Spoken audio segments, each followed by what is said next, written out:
está comenzando. Todos los asistentes están en modo de solo escucha. Ok, muy buenas tardes y buenas noches a todos, dependiendo de en qué parte del continente se encuentren. Bienvenidos a esta parte de un webinario que Estudiantes por la Libertad está poniendo a disposición de todos ustedes en América Latina, y que para mí es un honor poder ser parte de este esfuerzo, que es tan solo una de las miles de maneras en que podemos utilizar la tecnología para ir desmantelando pues las cosas que nos tienen pues no tan conformes con las acciones de nuestros gobiernos. Tienen ahí una ventana de chat donde pueden ir haciendo preguntas acerca de lo que les voy a ir contando a lo largo de esta charla. Realmente yo voy a hacer una exposición de aproximadamente 20-25 minutos y luego pues me gustaría empezar un diálogo para poder esclarecer cualquier pregunta que ustedes puedan tener. El tema que me corresponde abordar es el lugar o el papel que tiene la propaganda y los estados o gobiernos que utilizan la propaganda para postergar en el poder pues una mayoría de personas que, si bien no estarían de acuerdo con ellos, por lo menos se verían suficientemente intimidados como para no hacer nada en su contra. Entonces, lo primero que tenemos que entender es qué es la propaganda. Y la propaganda es cuyo objetivo es influir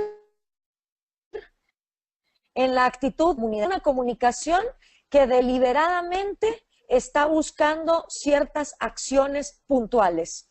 Estas acciones pueden ir desde infundir miedo hasta infundir odio en la sociedad. Lo que la propaganda busca es que con los mensajes que va transmitiendo, las personas que los reciben no se queden igual de pasivas como estaban antes de escuchar este mensaje. Obviamente, tiene que haber una causa, una posición, donde se está presentando solamente un lado o un aspecto de un argumento. No es usualmente repetitiva y difundida en una amplia variedad de medios, con el fin obviamente de obtener un resultado deseado que se busca con anterioridad. Ahora, epistemológicamente, la palabra significa propagar, difundir, esparcir de manera rápida, tener una connotación negativa o una connotación parcializada. Eso se da desde los gobiernos. Realmente en la función primordial significa que vas a expandir, vas a diseminar un mensaje. No significa puntualmente que tengas que mentir o que tengas que tergiversar la realidad. Ese es un ingrediente que viene posteriormente. El modo o el efecto que se desea es un cambio, como les decía, en la actitud de una audiencia determinada acerca, por supuesto, de asuntos políticos, religiosos o comerciales. Ahora, cuando la propaganda es comercial, se le llama publicidad. Y obviamente la publicidad lo que busca es propagar ciertos beneficios de un producto, amarrándolos a otros sentimientos que no tengan directamente que ver con ese producto. Por ejemplo, a la venta de un auto o a la hora de la venta de una pasta dental, pues usualmente te pueden poner una familia que está manejando en el auto, recordándote pues el tienes por tus seres queridos, tratando, digamos, de amarrar sentimientos con el producto específico. Eso es lo que hace la publicidad. La propaganda también trata de hacer eso. La propaganda trata de conectar emocionalmente, punto de vista racional, para que tú te enganches con cuestiones políticas o económicas que puedan parecer muy abstractas. Obviamente el término ha tenido una connotación sumamente negativa debido a los ejemplos de su uso manipulador, como por ejemplo la propaganda nazi, que justificó en cierta medida el Holocausto.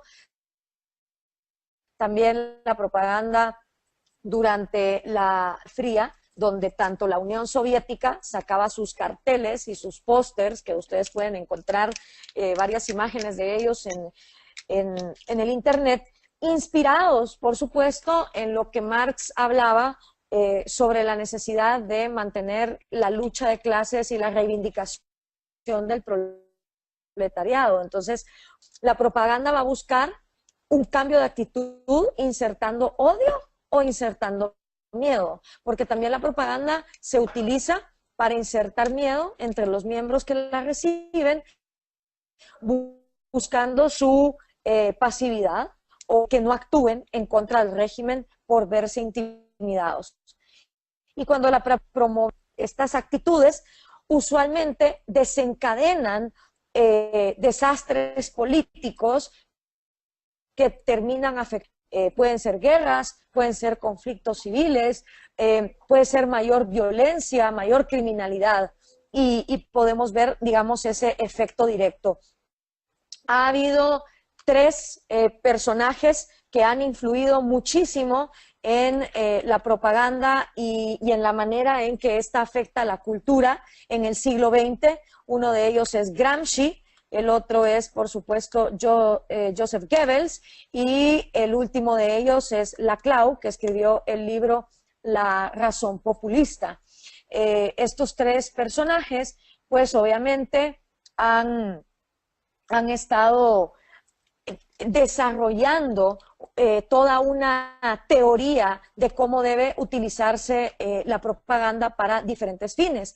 En el libro que próximamente vamos a sacar con Axel Kaiser, que es El engaño populista, tenemos de hecho un capítulo que está dedicado a cómo influyó Gramsci en la manera en que tanto Hugo Chávez en Venezuela como Pablo Iglesias de Podemos han desarrollado una manera de poder incidir en la población. Ese es el capítulo 2 de nuestro libro, que se llama La hegemonía cultural como fundamento del populismo, y básicamente los sistemas totalitarios políticos y económicos a lo largo del tiempo, a menos que haya una continuación repetitiva de pocos mensajes que se le vayan quedando a la población y que la vayan sometiendo a un solo modo de pensar. Joseph Goebbels decía que el éxito de la propaganda era tener pocos mensajes y repetirlos constantemente. Y obviamente esto sirve muy bien cuando un país está en crisis. Por ejemplo, desde apuntar a que la culpa de la crisis de los alemanes antes de la Segunda Guerra Mundial era de los judíos, hasta decir que la culpa de la crisis que está sufriendo Occidente es culpa del Islam, hasta decir que la crisis que está sufriendo Venezuela es culpa del imperio, son resultados directos de buscar un enemigo externo para justificar causas que son internas y que realmente no son culpa de ese enemigo, sino pésimas decisiones políticas que se han tomado a lo interno. Joseph Goebbels decía que una mentira repetida 1000 veces se convertía en una verdad, y eso es así. Si condicionamos nuestro cerebro a absorber solo un tipo de mensaje sin poderlo contrastar con otra cosa, pues entonces definitivamente nos vamos a terminar creyendo lo que nos dice esta propaganda. Ejemplos de esto también se pueden ver en Corea del Norte, donde a las personas se les difunden mensajes como que nadie en la dinastía Kim, el dear leader, el querido líder, por ejemplo, no va al baño, ni tiene necesidades fisiológicas como el resto de seres humanos, o propaganda masiva diciendo que no hay ningún lugar más feliz que Corea del Norte, manteniendo a la gente completamente absorta de lo que está pasando, buscando, digamos, esa protección. Entonces, me permito leerles una parte de este capítulo que tenemos en el libro del engaño populista, y arrancamos con una frase de Álvaro García que dice: lo que ha sucedido en América Latina es una apropiación social de la democracia como el espacio propicio para la hegemonía entendida en el sentido gramsciano de liderazgo intelectual, de liderazgo cultural de liderazgo ideológico y liderazgo político. Lo que Gramsci sostenía, él era un marxista de principios del siglo XX, es que la verdadera batalla era la batalla cultural, porque realmente la gran cantidad de personas no están al tanto de lo que ocurre en la política o en la economía. Entonces, la manera más efectiva de mantenerlos sometidos es controlando la cultura. Y tanto Gramsci como Laclau han influenciado la manera en que se ha desarrollado la propaganda populista que estamos viendo en América Latina. En la discusión cotidiana sobre el fenómeno populista, el papel de la cultura y de las ideas no se tratan a fondo. Las explicaciones económicas suelen prevalecer centrándose en factores materiales, tales como la abundancia de materias primas que incentivan el discurso redistributivo, la existencia de amplios sectores de la población que están en pobreza, la debilidad de las instituciones, entre otras cosas. Y todos esos factores relevantes lo son sin duda, pero no son necesariamente de mayor impacto en las creencias que predominan en las sociedades latinoamericanas. Tanto en América Latina como en España, el rol de los intelectuales, de la cultura y de las instituciones, como la Iglesia también, han sido determinantes en la prevalencia de discursos e ideologías que conducen a políticas ruinosas para nuestra región y que incluso han contribuido decisivamente a que países como Argentina y Chile destruyan los fundamentos de su éxito. Ahora, ¿cómo es que esto pasó o cómo pasó en el caso particular del socialismo del siglo XXI? Pues para entender este fenómeno populista, especialmente en su variante totalitaria, es fundamental saber que el populismo se sirve de todo un lenguaje y un aparataje intelectual creado especialmente para destruir la libertad y justificar las aspiraciones del poder del líder. El mensaje en una propaganda populista tiene también que identificar cuáles son los mensajes que se quieren aniquilar. Para que la propaganda sea exitosa, debe tener dos cosas claras. ¿Cuál es el mensaje con el que quieren que la población se quede? ¿Y cuál es el mensaje que quieren que la población deseche? Por ejemplo, ocurre con el término neoliberalismo. Repetir incansablemente la palabra neoliberalismo ha hecho que la gente lo vea como un monstruo que no saben exactamente cómo describir, pero al cual le tienen pánico. Realmente quienes investigamos lo que significa la palabra neoliberalismo, nos damos cuenta que, primero, si hay un neoliberalismo, es porque primero hubo un liberalismo. En este caso es el liberalismo clásico del siglo XIX.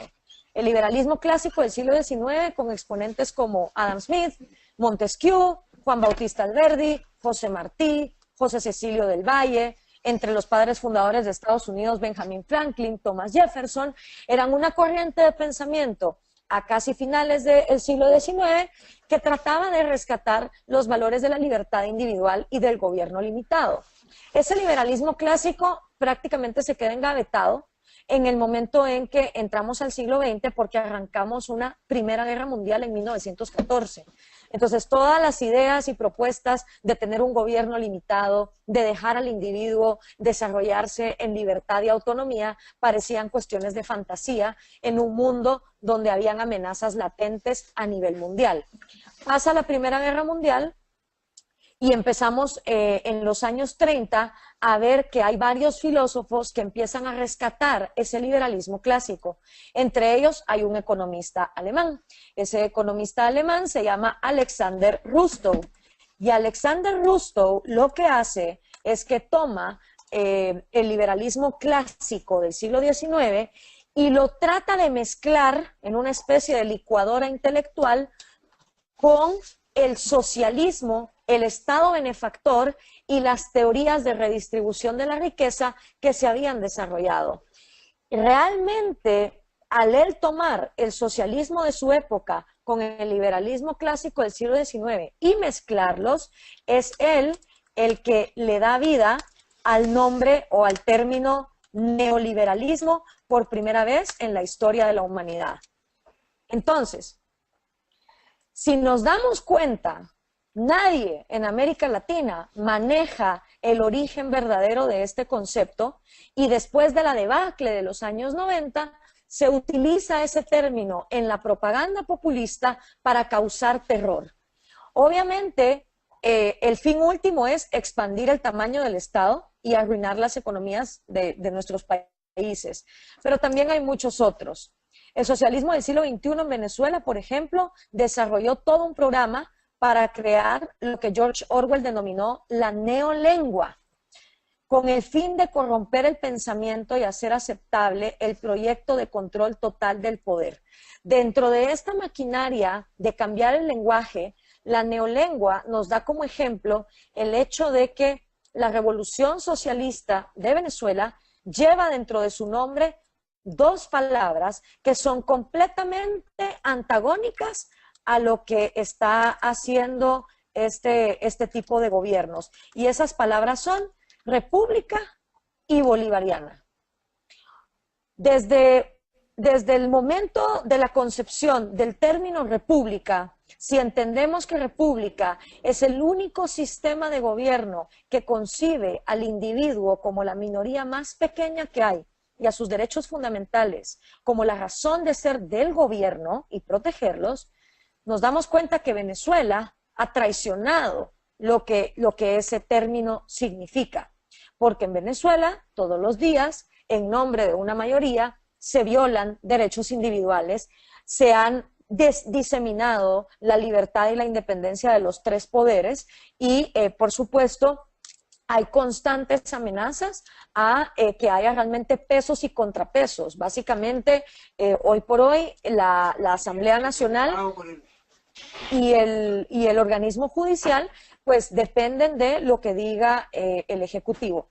Y bolivariana es la segunda palabra que esta neolengua también ha tergiversado, porque cualquiera que ha leído algún escrito de Simón Bolívar sabe que Simón Bolívar defendía la república, defendía los derechos individuales, defendía el sistema de la libertad y de un gobierno limitado pero eficiente, donde lo que Simón Bolívar buscaba era que América Latina se organizara de una forma internacional dentro de la misma región para poderle hacer contrapeso a Estados Unidos. Entonces, ahí hay, por ejemplo, un ejemplo de cómo esa neolengua ha contribuido a que el mismo proyecto utilice dentro de su nombre dos conceptos que realmente son completamente opuestos. Esto lo que hace es que construye una hegemonía cultural por parte de solo un punto de vista. Y vemos en términos generales la importancia que tiene el lenguaje en la lucha por el poder. Pocos, por ejemplo, expondrían una relevancia táctica de este asunto de manera más directa que el intelectual marxista Louis Althusser. Althusser, en una entrevista publicada bajo el título La filosofía como arma de la revolución, nos dice: ¿por qué razón la filosofía lucha en torno a las palabras?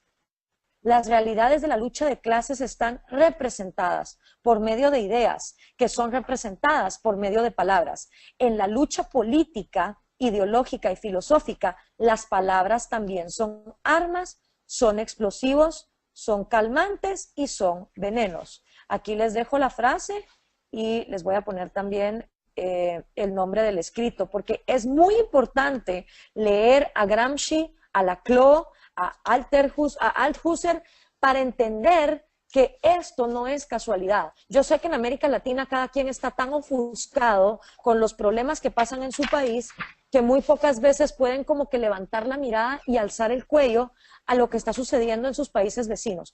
Pero cuando nos damos cuenta de lo que está sucediendo en todos los países, nos damos cuenta de que hay una estrategia y hay una agenda común, sobre todo en el tema de manipulación mediática, que se está siguiendo al pie de la letra en todas partes, que simplemente unos van más avanzados que otros. Entonces, vale la pena que revisen esto para poderlo entender.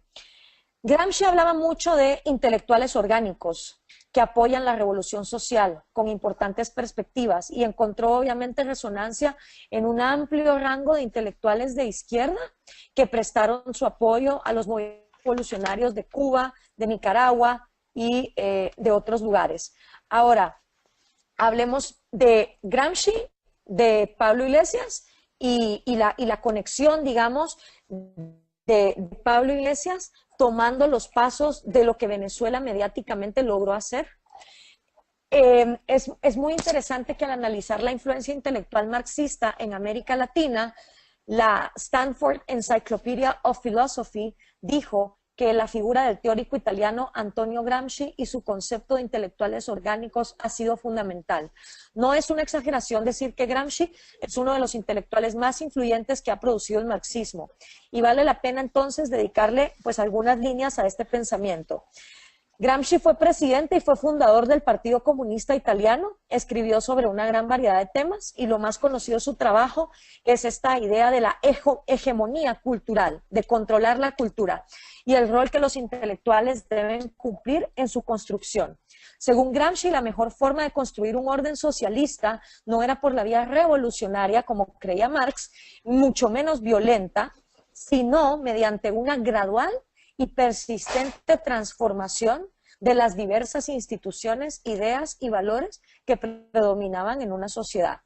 Como se ha explicado en escritos como el de Thomas Bates, la premisa central del pensamiento gramsciano es que los seres humanos no estamos regidos solo por la fuerza, sino también por las ideas, algo que nosotros los liberales también compartimos. Según este pensador italiano, toda clase dirigente basa su poder en la última instancia en la legitimidad que tiene a nivel popular. Es decir, un régimen está vivo hasta que se le acaba la legitimidad a nivel popular. Las instituciones que les permiten también tener ese poder son importantes y por eso en la formación de los intelectuales, Gramsci dice que los diversos grupos sociales que surgen vinculados a actividades económicas son acompañados de intelectuales orgánicos que les dan homogeneidad y les permiten operar. O sea, en el momento, por ejemplo, que Venezuela empezó a expropiar, inmediatamente tiene que venir una campaña mediática por detrás a decir que hoy el pobre se está beneficiando más, que se está haciendo justicia social. No solo se pueden atropellar libertades cometiendo actos violentos, sino que inmediatamente, y si no es que con anterioridad, como lo hizo el nazismo antes de empezar con los campos de concentración, primero empezaron con la propaganda en contra de los judíos. Lo mismo entonces vemos con ese control de la hegemonía cultural y de todas las cosas que han sucedido en América Latina para contrarrestar libertades. No es casualidad que el gobierno de los Kirchner controlara canales de televisión o que Rafael Correa tenga un control absoluto sobre los medios de comunicación y la prensa, al igual que Daniel Ortega, al igual que Cuba, y de esta manera, ¿no? Ahora, dice Gramsci que el empresario capitalista es el caso más claro porque él requiere de una serie de expertos y técnicos que hacen posible su función, pero además requiere de intelectuales que operen como organizadores capaces de promover a todo nivel, incluyendo el estatal, las instituciones que le permiten la expansión de su clase. O sea, para Gramsci, quien controla los medios de comunicación, controla la política. Y obviamente él lo presenta con el hecho de que el empresario capitalista utiliza los medios de comunicación para propagar los beneficios del mercado y que entonces lo que hay que hacer en el caso de ellos es contrarrestar y que son los intelectuales los encargados de construir esa hegemonía que implica que quienes gobiernan o lideran un país deben contar con credibilidad y legitimidad frente a aquellos que son liderados en todo momento, porque de lo contrario el sistema debe basarse en el uso de la fuerza. Y Gramsci lo que sí dice es que el uso de la fuerza no es sostenible a largo plazo. Si nos damos cuenta, el caso de Venezuela nos lo comprueba. En el momento en que estaba Hugo Chávez y la difusión mediática y la propaganda tenían mensajes sólidos, más su figura carismática, era más difícil el levantamiento en Venezuela.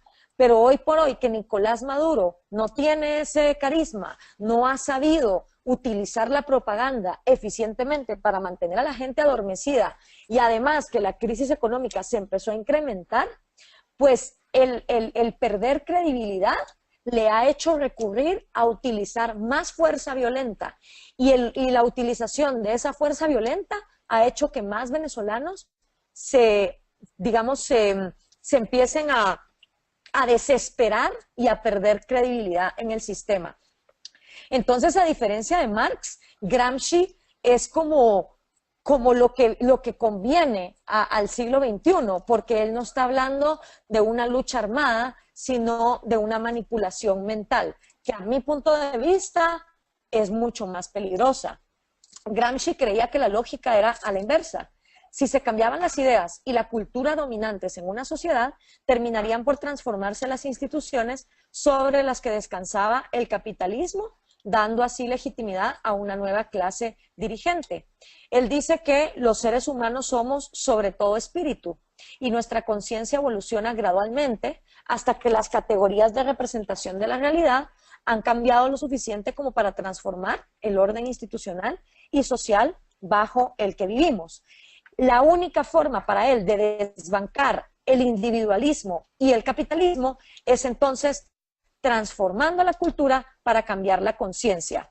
Por eso él decía que socialismo es organización, pero no solo política y económica, sino también organización de saber y de voluntad, lograda a través siempre de la actividad cultural. Ávidos lectores y seguidores de Gramsci han sido los seguidores del socialismo del siglo XXI. Y definitivamente toda la forma que él desarrolla para controlar esa cultura está siendo implementada a lo largo del continente. Entonces vemos que ya no solo es una propaganda que venga del Estado hacia la sociedad, sino que otros sectores de la sociedad, los mismos medios de comunicación que deberían de ser independientes, pues están tomando esa misma propaganda. Hay una última frase que les quisiera leer para entonces poder pasar allá a la sección de preguntas donde podemos empezar a intercambiar ideas. Y dice así: sucede en el arte político lo que sucede en el arte militar. La guerra de movimientos se vuelve cada vez más guerra de posiciones y se puede decir que un Estado gana una guerra en cuanto que la prepara minuciosa y técnicamente en la época de paz.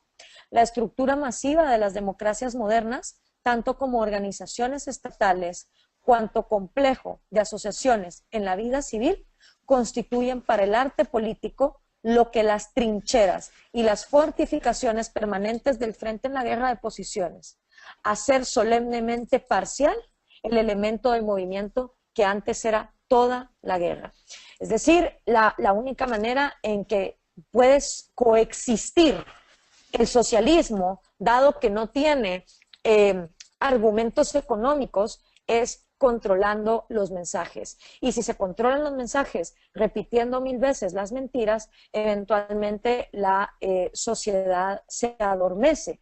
Él también decía que desarrollar una doctrina es función de la escuela y que no solo se trata de tirar mensajes a manera de anuncios comerciales, sino de hacer toda una estrategia que desde que los niños están en la primaria empiece a enseñarles una sola manera de absorber la cultura y que esa será la función de los profesores y también de los alumnos, porque las doctrinas no son eternas, sino que en sus grandes principios es necesario ir adaptándolas a los tiempos y al progreso y a las nuevas necesidades. O sea, Gramsci evidentemente concibe que el mundo sigue progresando y que las explicaciones marxistas, para no quedarse obsoletas, tienen que irse amarrando de lo que la cultura, digamos, va exigiendo.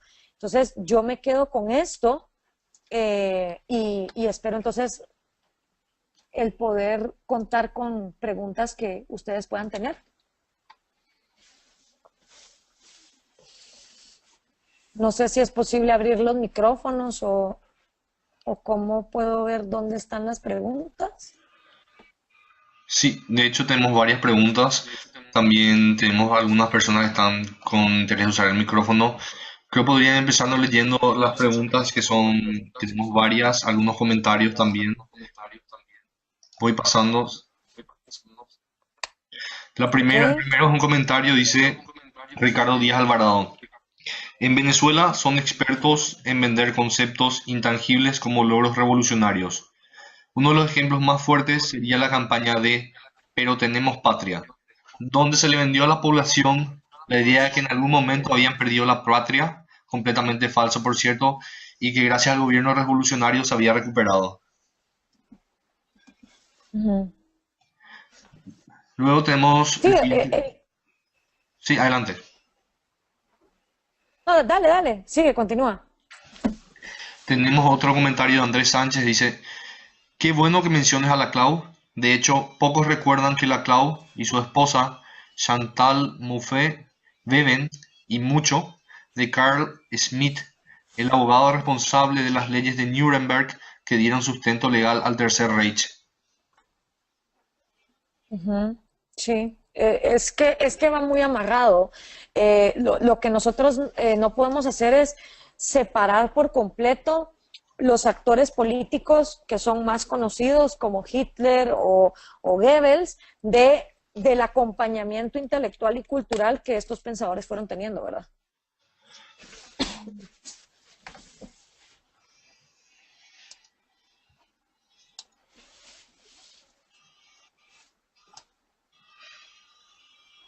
Gloria, dos Sí, preguntas. sí. ¿Por qué siempre hablas de populismo en lugar de socialismo? ¿Por qué los liberales fuimos superados en la guerra cultural y no usamos hasta ahora las estrategias que usaron los socialistas? Ok, primero el populismo lo utilizo porque abarca mucho más de lo que puede abarcar el socialismo. O sea, el populismo es un mecanismo de manipulación, no es una ideología. Ahora, es utilizado por diferentes ideologías para manipular a la población con, por ejemplo, herramientas como la propaganda. Hay populismo de derechas también, y es parte de por qué hemos perdido la batalla cultural.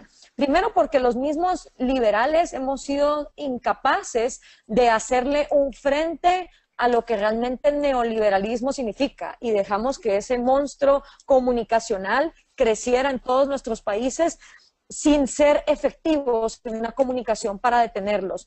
Creo que los liberales perdimos esa oportunidad porque quisimos ser más papistas que el Papa y muchas veces creemos que si no decimos las cosas exactamente con las palabras económicas con las que fueron escritas por los grandes pensadores liberales, entonces estamos traicionando las ideas. Y yo considero que si esto sigue así, la gran cantidad de población de América Latina nunca va a acceder a las ideas de la libertad. O sea, yo creo que lo que los liberales tenemos que entender es que, en efecto, la mayoría de personas nunca van a leer La acción humana, ni van a leer La rebelión de Atlas, ni van a leer Los fundamentos de la libertad de Hayek. Es nuestra tarea como liberales leer esos libros, pero no para quedarnos con esa información y repetirla tal cual, sino encontrar formas innovadoras de entonces exponerlas al público. Y eso fue lo que entendieron los socialistas como Gramsci, que quien controlaba el lenguaje iba a controlar la política y la economía. Pero también Hayek lo sabía, Hayek lo dijo, en la batalla de las ideas, el que tenga el control de las ideas o el que digamos, sea exitoso en esa competencia por difundir ideas, es el que realmente va a transformar la sociedad. Entonces, yo creo que los liberales tenemos que ver maneras de poner en lenguaje sencillo, sin necesidad de traicionar los principios, pero buscando metáforas, buscando analogías, buscando formas sencillas en el diario a vivir de los latinoamericanos de darles a entender los conceptos en los que nosotros creemos. Y te pongo otro ejemplo. Los mismos liberales no hemos sido exitosos en completamente eliminar la herencia terrorífica que supuestamente nos dejó el consenso de Washington, que fue, digamos, lo que fue para el Foro de Sao Paulo el nacimiento del socialismo del siglo XXI, según según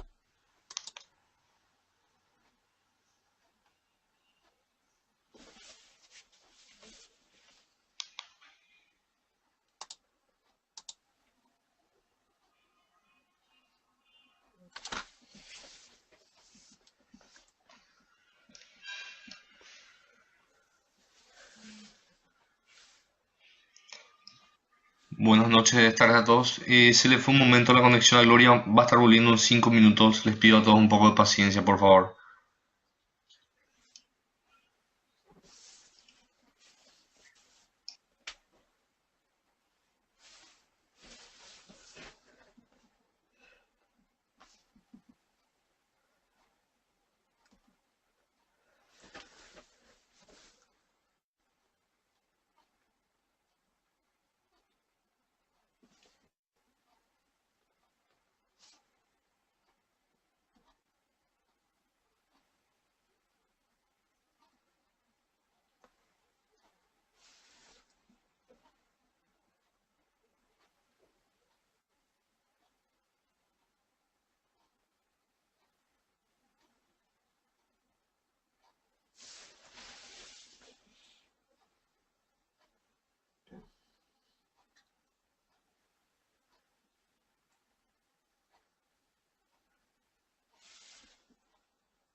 Buenas a todos, les pido un poco más de paciencia. Ya en breve Gloria va a volver a estar conectándose.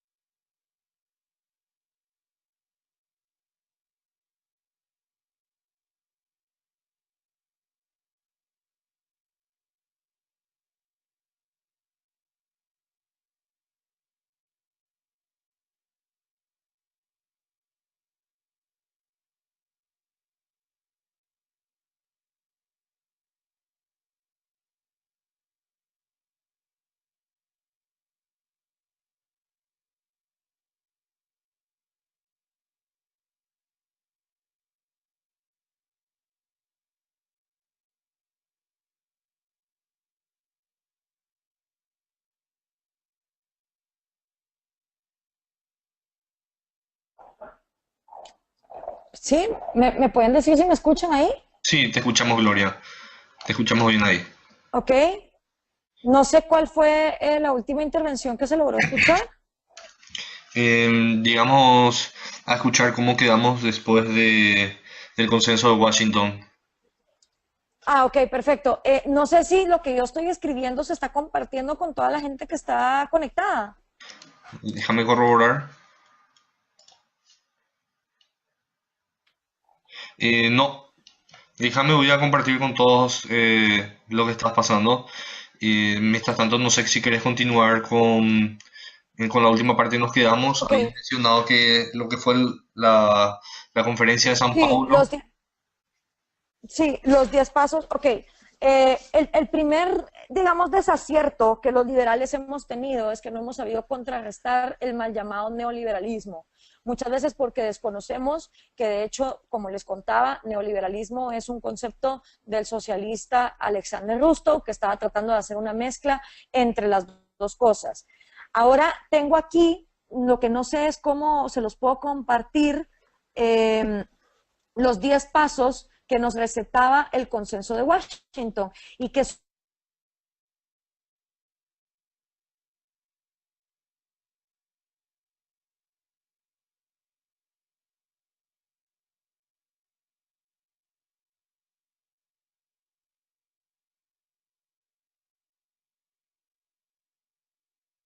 recetaba era que ningún país debería de gastar más de lo que le ingresa en impuestos. Yo no sé cuáles de los países de los que ustedes vienen cumplan con esta regla. Les puedo decir que Guatemala no lo hace. Tiene casi que 20% más presupuestado de lo que le ingresa en recaudación de impuestos y así vamos acumulando una deuda año con año. Entonces, el primer proceso de Washington no lo cumplimos. El segundo, reordenamiento de las prioridades en el gasto. El consenso de Washington nos mandaba a que el gasto público, ante todo, sirviera para proveer seguridad y justicia en una región donde los derechos individuales se violaban constantemente. Eso, por lo menos les digo, es algo que en Guatemala no existe. De cada 100 quetzales que ingresan al presupuesto, solamente 2 quetzales se van a seguridad y justicia. Y estamos hablando de un país donde hay 17 muertes violentas diarias y hay un robo cada 6 minutos. La tercera recomendación que nos hacía el consenso de Washington era reforma tributaria, que pagaran más personas y que todas las personas pagaran menos impuestos. Yo no sé en el caso de los países de ustedes, pero en el caso de Guatemala, solamente 2 de cada 10 personas que trabajan pagan impuestos. Entonces aquí pagan menos y pagan mucho, los pocos que pagan. La cuarta recomendación era la liberalización financiera de los tipos de interés. Aquí en Guatemala, por ejemplo, han querido pasar leyes para controlar las tasas de interés, no sé en los demás países, pero definitivamente esa liberalización financiera no se ha dado en todos lados. La quinta era que hubiera un tipo de cambio competitivo no controlado. La sexta recomendación era liberar, entonces, ya con las primeras medidas, liberar el comercio internacional y disminuir las barreras arancelarias.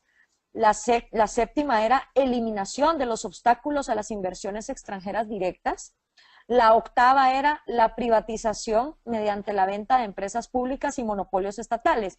Esta octava, a mi juicio, fue la única que cumplimos y la cumplimos a medias, porque la mayoría de países de la región privatizaron en los años 90, mas no liberalizaron, sino que privatizaron para dar privilegios oligopólicos a los amigos del presidente del momento. La novena recomendación del consenso de Washington es la desregulación de los mercados para que los agentes económicos pudieran participar con más eficacia. Yo no sé en el caso de los demás países, pero en Guatemala cuesta más de 2 años abrir una empresa solo por el papeleo burocrático. Y la última era la protección de la propiedad privada. En mi país hay extorsiones a cargo de pandillas que extorsionan a cualquier comercio o a los choferes del transporte público y, como les digo, hay robos constantes violando la propiedad privada. Entonces, si de 10 cosas que nos recomendaba el consenso de Washington aplicamos una y mal aplicada, no podemos echarle la culpa a la receta de nuestros males. Es ilógico. Entonces, como los socialistas muy hábilmente controlaron el discurso, entonces dijeron el neoliberalismo de los años 90. Pues podrá haber sido culpa de cualquier cosa, pero de aplicar esta receta definitivamente no lo fue, porque de 10 elementos tú no puedes decir que la causa por la que nuestros países están como están es culpa de una receta donde de 10 ingredientes dejaste 9 de fuera, ¿no?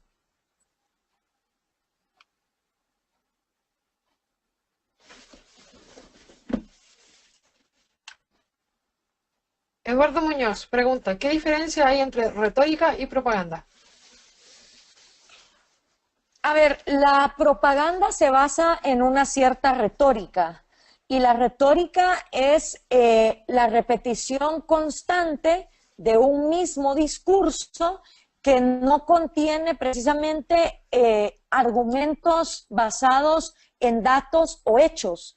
Entonces, por ejemplo, la retórica marxista decía que eventualmente se iba a pasar a la segunda fase del comunismo, donde iba a haber un hombre bueno, un hombre completamente desindividualizado, sin intereses personales, y que en ese momento, donde mágicamente iban a existir hombres que no pensaran en sí mismos, íbamos a llegar a la segunda etapa del comunismo.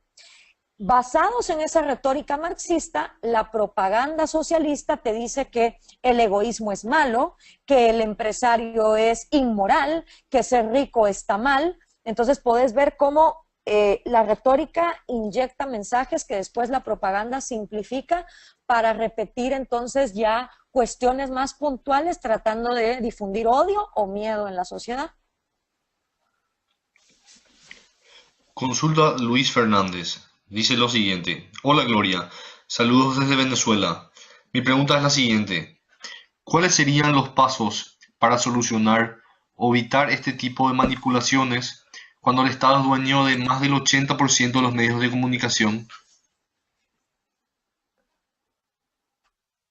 Cuando los medios de comunicación, Cuando el Estado, no te escuché la última parte. sí, cuando el Ajá. Estado es dueño de más del 80% de los medios de comunicación. Bueno, yo creo que lo importante que tenemos que hacer liberales es si nosotros apostamos, o sea, si nosotros defendemos y creemos en el individuo, tenemos que ser los primeros en empezar a individualizar los problemas y en empezar de dejar de ver al Estado como una nave espacial que es amorfa, que se mueve por sí sola y que crea riqueza mágicamente. El Estado son personas. Y en este momento, en el caso de Venezuela, son individuos puntuales que están controlando diferentes, en este caso en la pregunta que me hacen, medios de comunicación. Entonces, hay que hacer una labor investigativa y ver quiénes son los individuos puntuales que están detrás del control de los medios de comunicación. El mayor problema, digamos, que yo veo en Venezuela es que no solo es que los medios de comunicación estén controlados por el Estado, es que, digamos, Venezuela es el ejemplo perfecto de lo que Gramsci se hubiera sentido orgulloso, y es que todos los sectores de la sociedad conciben que el socialismo es eficiente y que el hecho de que el Estado controle la economía es lo correcto. Entonces, ya el nivel de propaganda, de manipulación, fue tan eficiente que el socialismo ya no se cuestiona. Y como el socialismo no se cuestiona, nadie se cuestiona a cuenta de que el 80% de medios de comunicación tiene que estar en manos de personas que trabajan para el gobierno. Nadie se lo cuestiona. Todo el mundo lo está dando por hecho. Entonces, ¿cómo empezás a cambiar una cultura que toma el socialismo como algo positivo dentro de su misma oposición? Yo quizá empezaría atacando a la misma oposición, y al individualizar quiénes son los personajes que están detrás de los medios de comunicación, empezaría a forzar a esa oposición venezolana a dar las batallas políticas. Tal vez por ahí vería yo una alternativa.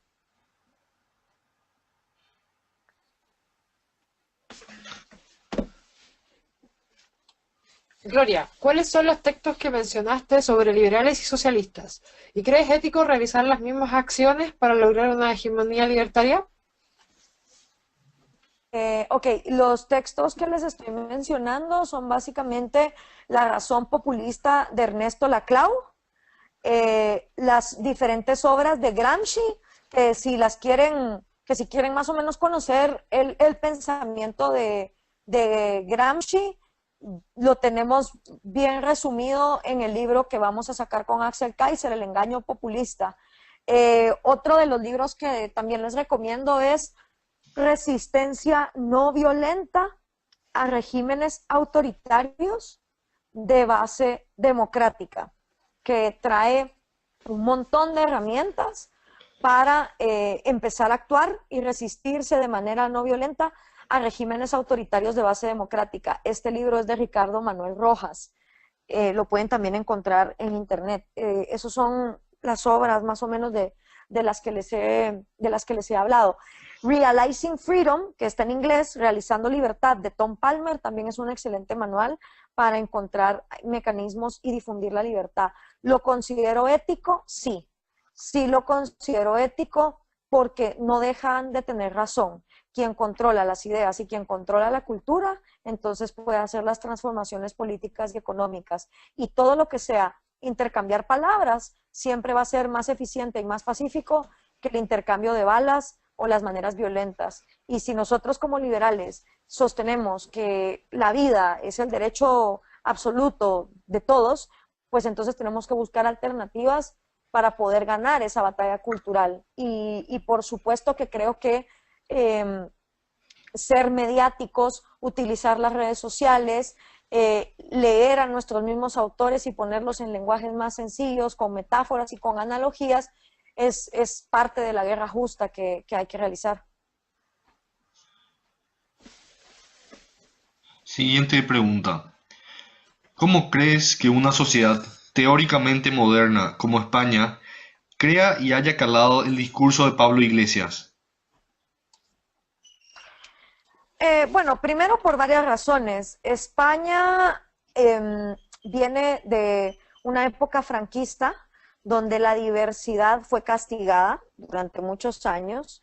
El País Vasco sufrió represiones, la parte de Cataluña también la sufrió.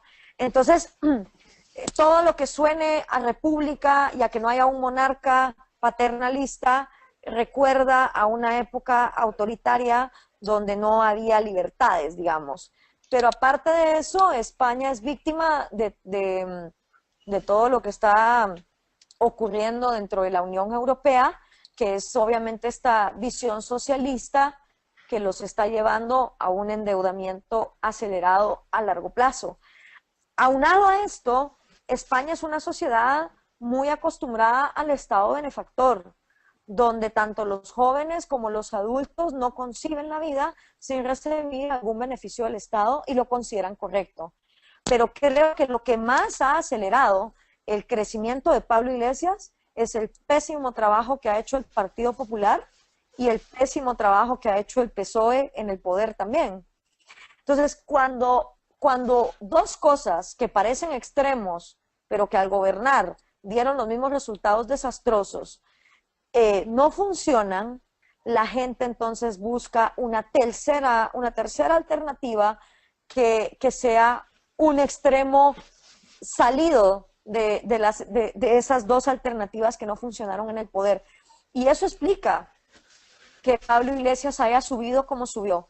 Aparte, cuando hay crisis económica, es muy fácil empezar a odiar y es muy fácil encontrar un enemigo externo y decir, la culpa es de la casta, la culpa no es mía, yo todavía tengo derecho a recibir del Estado todo lo que el Estado me quiera dar. La culpa es de la casta. Entonces, es muy cómodo cuando estás en una posición difícil buscar un culpable en alguien más, y si hay un candidato que te valida eso, pues entonces definitivamente lo vas a aplaudir. Es la misma razón por la cual Donald Trump está subiendo en Estados Unidos, porque la gente está cansada de la ineficiencia del Partido Republicano en más de 30 años, de las desastrosas administraciones de los Bush, pero también hay gente que está cansada de la promesa demócrata, de que cada vez las cosas van a estar mejor, y Estados Unidos está pasando por una crisis económica muy seria. Entonces, ¿quién se beneficia de eso? El tipo que se para a insertar odio en su discurso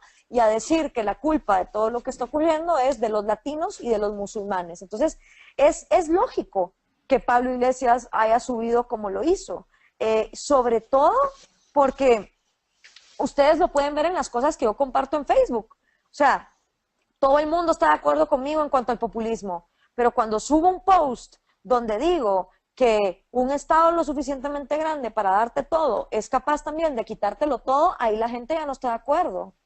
Entonces, como, no, Gloria, pero ¿cómo vas a decir que el Estado no se tiene que encargar de esto? Entonces, los latinoamericanos queremos un Estado que no nos robe, pero que al mismo tiempo nos lo dé todo, y sin nosotros preocuparnos de nada. Y mientras si seguimos queriendo eso, pues entonces vamos a tener los estados de siempre.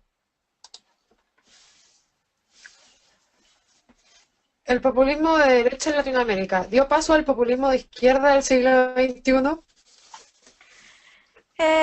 Mira, yo creo que el peor error de la derecha fue hacer un cherry picking, como dicen los gringos, o sea, el escoger las cerezas del árbol, nada más las que les convenían. con el tema del consenso de Washington, ¿verdad? Yo creo que si la derecha latinoamericana hubiera implementado el consenso de Washington, y nuevamente, no es porque sean órdenes gringas, esto se hubiera podido firmar en Chile o en Panamá. La cosa es que las 10 recomendaciones son coherentes con lo que nos enseña la matemática y el sistema económico y la ciencia y la tradición. Pero el hecho de que la derecha latinoamericana no haya hecho caso de estos 10 pasos y hayan querido seguir con sus privilegios, pues obviamente hace que la gente se harte. Y cuando la gente se harta, como ya hablamos, se va entonces a los extremos. Y lo peor del caso es que también la derecha latinoamericana es bastante conservadora, es bastante racista y es bastante inculta en sí misma. Entonces no apela a una población joven que quiere legalizar la marihuana, que quiere los derechos homosexuales, no apela a esa población. Entonces, ¿qué hace esa población? Se va con el extremo socialista. Y encima, a la hora de hacer campaña, la derecha latinoamericana, en lugar de apelar al intelecto o a hacer actividades distintas, empezó a hacer también populismo. Y si la izquierda regalaba frijoles, la derecha se ponía a regalar arroz, y así consecutivamente. Siguiente pregunta. Gloria, ¿no crees que en una república o democracia el poder judicial también debería ser electo por votación popular? Sí, podría. De hecho, no hay ninguna fórmula perfecta para tener la independencia judicial. Hay varios distintos experimentos. Y creo que siendo el Poder Judicial el más importante de los 3 poderes en una república, bien merece la pena un estudio profundo de qué ha funcionado mejor en la región para mantener la independencia de los jueces. Hola Gloria, no tengo micrófono. Es algo que capaz suena ridículo, pero para sacarme una duda, existe el populismo de izquierda y el populismo de derecha. Ahora, ¿puede llegar a darse un posible populismo libertario? Mira, si definimos populismo como un mecanismo que desempodera la voluntad del individuo, porque al fin y al cabo, o sea, el populismo lo que busca es que a través del pan y el circo se distraigan a las masas del hecho de que la república está sucumbiendo. De hecho, literalmente así fue como el populismo empezó en Roma. Se daban matanzas de gladiadores y se regalaban panes en el momento en que ya estaban conspirando Julio César y los demás, cómo iban a quitarse la república y los contrapesos de encima e implementar el imperio. Entonces, es una distracción, pero es una distracción amarrada también a la idea de no te preocupes, no tienes que pensar, solo tienes que obedecer. Y si obedeces, vas a tener seguridad material por el resto de tu vida. Entonces, si ese es el mensaje populista, el mensaje libertario, por definición, no puede ser un mensaje populista, porque el mensaje libertario es, nadie te va a sacar adelante sino más que tú mismo, aprende a pararte en tus propios pies, no pidas el pescado, aprende a pescar, el individuo es la minoría más pequeña que hay, todo el mundo tenemos derechos que deben ser respetados, el gobierno está para ser árbitro, no para ser niñera, etcétera, etcétera, etcétera. Ahora, que el mensaje libertario no sea populista, no quiere decir que no pueda ser popular.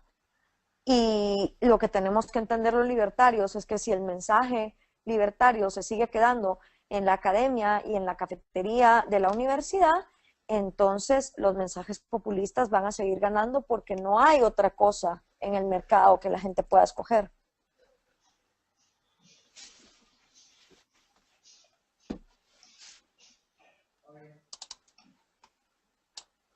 ¿Qué podemos hacer nosotros, los ciudadanos comunes, frente a este bombardeo de propaganda gobernista? Estamos divididos en 2 bandos, unos a favor del gobierno y otros en contra de este gobierno paternalista. Saludos, Ricardo Torres de Guayaquil, Ecuador. Hola Ricardo, pues mira, primero en el caso de Ecuador habrá que ver, o sea, sí, obviamente dividir y masificar es una estrategia muy eficiente porque si divides y masificas es muy difícil ir a lo puntual y realmente tener un debate de en qué estás de acuerdo con el gobierno y en qué no. Entonces, creo que la estrategia comunicacional tiene que ser empezar a sectorizar y especificar. Ok, ¿en qué estás de acuerdo con Rafael Correa? ¿En que los domingos no nos deje beber alcohol? ¿Estás de acuerdo con Rafael Correa en que cada 15 minutos diarios salga en el noticiero desmintiendo lo que se dijo ayer? ¿Estás de acuerdo con el Ministerio del Buen Vivir y la censura de películas y canciones? O sea, si vas a decirme que estás de acuerdo con el gobierno, específicame en qué cosas. Y si me vas a decir que estás en contra del gobierno, específicame en qué otras. O sea, el trabajo que tenemos los libertarios ahorita es el de deshacer estos colectivos divididos en dos que el socialismo ha creado. Y para eso hay que profundizar. Y lo más importante es no tampoco agobiarse y no querer comerse el mundo y hacerlo todo inmediatamente, porque así no funcionan las cosas. Yo creo que lo más efectivo es enfocarse en una batalla y focalizar personas que se quieren enfocar en esa misma batalla para hacerlo constante y consistentemente. Y si cada persona que está preocupada por la situación actual hiciera exactamente eso, pues entonces tendríamos diferentes mensajes permeando para diferentes personas. Porque también tenemos que entender que no toda la gente tiene conocimientos económicos y políticos.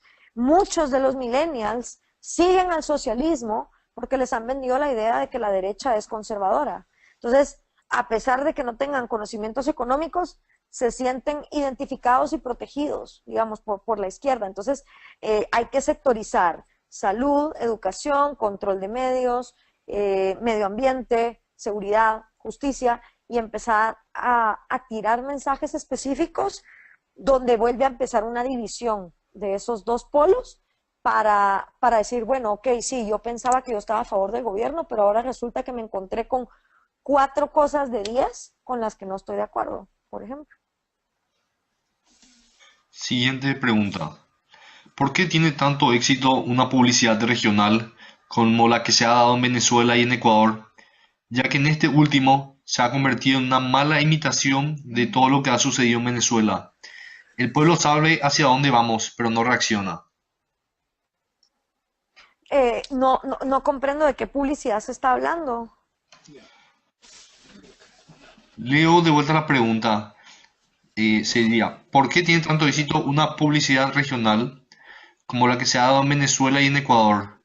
Supongo que debe ser sobre el socialismo del siglo XXI, ya que en este último se ha convertido una mala imitación de todo lo que ha sucedido en Venezuela. El pueblo sabe hacia dónde vamos, pero no reacciona.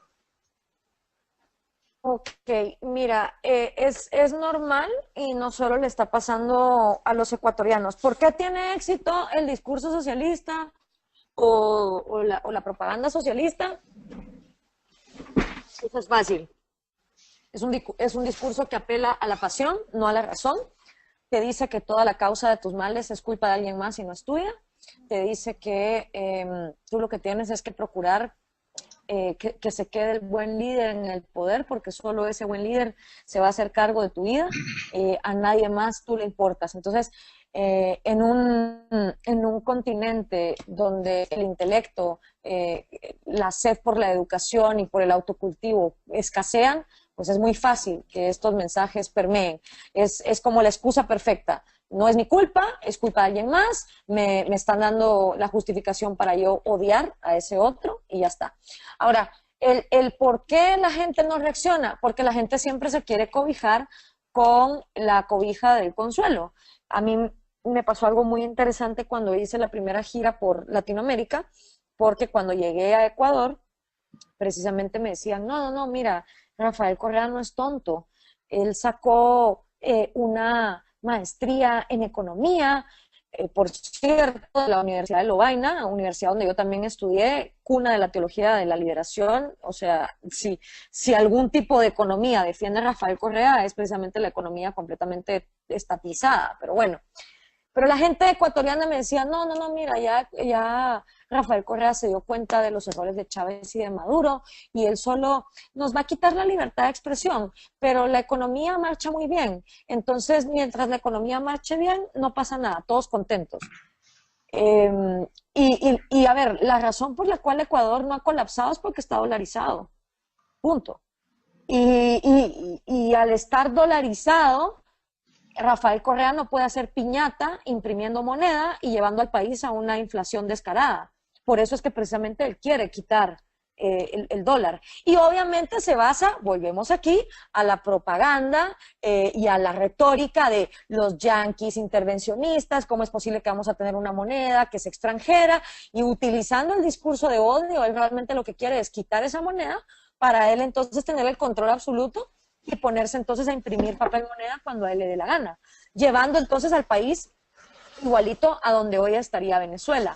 Y no es porque sea el dólar, pudiera ser el yen o el yuan o la libra esterlina. El punto es una moneda que el gobernante de turno no puede manipular. Y eso es lo que mantiene la economía ecuatoriana a flote. Y mientras el bolsillo esté bien y haya plata para todo el mundo, pues si les reprimen medios de comunicación, nadie se va a quejar y nadie va a decir nada.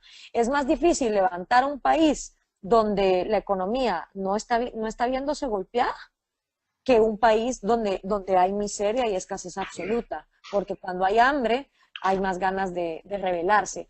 Después me fui a Bolivia, y en Bolivia me dijeron exactamente lo mismo. No, mira, Evo Morales no es bruto. Evo Morales ya se dio cuenta de la debacle de Venezuela, y entonces él no nos va a llevar por ahí, todo va a estar bien, eso aquí no va a pasar. Y luego me tocó ir a Venezuela, y los venezolanos me dijeron, mira, cuando aquí venían los cubanos en el año 96, 97, y nos decían, tengan cuidado, estamos viendo señales de que esto se puede volver Cuba. Los venezolanos contestábamos, no hombre, ¿cómo vas a creer? Cuba porque es una isla, y una isla está literalmente aislada, pero Venezuela es vecina de Brasil, vecina de Colombia, eso aquí no va a pasar, todo va a estar bien. Entonces, es natural del ser humano, lamentablemente, no reaccionar hasta que ya es demasiado tarde. Siguiente consulta. En Venezuela estamos pasando un proceso para ejecutar un referéndum revocatorio. Mi pregunta es, ¿consideras tú esta una medida efectiva para salir del monstruo del populismo? Y la otra es, ¿cómo batallar contra una campaña que repite y repite 1000 veces la misma mentira? A ver, primero, dándoles la experiencia de Guatemala, con quitar la cabeza no se cura el cáncer. O sea, el argentino que crea que como ya votó por Macri todo va a estar bien, o el brasileño que crea que por quitar la cabeza de Dilma todo va a estar bien, o el guatemalteco que crea que porque el año pasado quitamos al presidente ya todo va a estar perfecto, está mal. Y el venezolano que crea que quitar a Maduro es el mayor problema, está mal también. Como lo dijimos, en una república el mayor de todos los poderes es el judicial. Después viene el legislativo. Y por último viene el ejecutivo, porque al fin y al cabo el presidente, en teoría, cuando una república funciona, solo debería de ejecutar lo que primero se establece como ley en el organismo legislativo y que se castiga en el organismo judicial. Entonces, los latinoamericanos, por esa tradición caudillista que tenemos de pensar que todavía somos gobernados por reyes, creemos que el ejecutivo es el más importante de los tres poderes y que si nos quitamos a los presidentes de encima, entonces todo mágicamente va a cambiar. Se los digo, en el caso de Guatemala, pusimos un comediante después de la debacle que hubo, pero si no cambiamos una constitución que es incoherente, no depuramos un Congreso que prácticamente se ha vuelto la cuna de las peores representaciones de la sociedad, diputados que han envejecido en la silla desde hace 30 años y que manejan cantidades millonarias de diferentes proyectos, pues muy difícilmente las cosas van a cambiar. Y en el caso de Venezuela, yo me enfocaría en hacerle más la vida imposible a la oposición. Yo subí el video donde Lilian Tintori sale diciendo que en una entrevista que las acusaciones del gobierno oficialista eran injustas porque acusaban a la oposición de ser de derechas, y Lilian Tintori en sus palabras dijo, no, si nosotros no somos de derecha, nosotros somos socialistas, el partido pertenece a la Internacional Socialista y Leopoldo es socialista. Pues yo compartí esa entrevista poniendo, esto es tan triste como escuchar a la esposa de un judío que está pidiendo que lo saquen del campo de concentración al mismo tiempo que dice, no, no, no, pero si nuestro partido es de la internacional nazi y nosotros somos nazidemócratas, ¿verdad? Es así de triste. Entonces, yo que el venezolano, más que tratar de quitar a Nicolás Maduro de encima, es atacar a la oposición. Pero tú no tienes idea, cuando yo puse ese video de Lilian Tintori con ese escrito de la esposa del judío en el campo de concentración, los venezolanos estaban indignados. No, Gloria, pero es que a ver, o sea, ya escogimos a la oposición en la Asamblea Nacional, pero las cosas no pueden cambiar de un día para otro. Perdónenme, pero sí.